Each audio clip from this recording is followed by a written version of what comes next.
Welcome to Growth Rocks, your personal podcast powered by Gen AI. Today, we're diving deep into the fascinating clash between perfectionism and agility in the marketing world.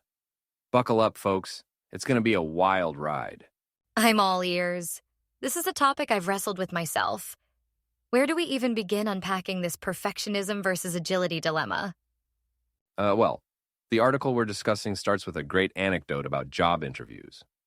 Remember those days when everyone claimed to be a perfectionist, as if it were some kind of superpower? Not so much, right?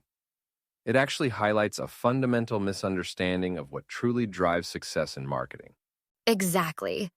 The article makes a crucial distinction between the two faces of perfectionism. On one hand, there's the pursuit of excellence, which is admirable.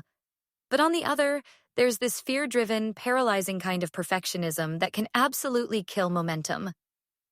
B2B agencies especially feel this pressure, right? They're constantly balancing internal expectations with client demands, trying to deliver something that ticks all the boxes. But as the article points out, this constant striving for pixel-perfect everything can actually backfire. Totally. It's like that 80-20 rule they mentioned. Get 80% there, focusing on the core elements that drive results, and then iterate, refine, and optimize based on real-world feedback. That remaining 20% can come later. I see. Interesting. That makes sense. The article also talks about the power of agility and experimentation.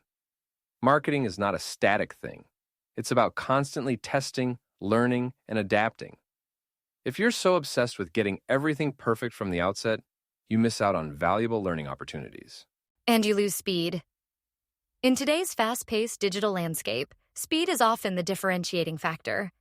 Being able to quickly launch campaigns, gather data, and pivot based on what you learn is essential. Perfectionism can really stifle that process. Got it. But I do think there's a nuance here. The article acknowledges that sometimes perfection does make sense, like with automation systems, for example. You need those to be rock solid from the start. It's about choosing your battles, right? Right. And being able to clearly communicate that to clients. Setting expectations up front about the iterative nature of marketing is crucial. It's a partnership, and both sides need to be on the same page about what success looks like. Absolutely. The article even delves into the different types of perfectionists. From self-oriented to other-oriented, it's a fascinating breakdown. Understanding these nuances can help leaders create a more supportive and less fear-driven environment for their teams. I found the section on the role of leadership particularly insightful. It's so true that leaders can inadvertently foster a culture of perfectionism if they're not careful. Creating psychological safety, celebrating progress, and modeling imperfection themselves are all key. Couldn't agree more. And the cheat sheet for identifying different types of perfectionists, gold. Super practical advice for anyone managing a team. It all boils down to choosing progress over perfection, right? Embracing the imperfections, learning from mistakes, and constantly iterating towards excellence. Precisely. It's about finding that sweet spot where high standards meet agility and adaptability.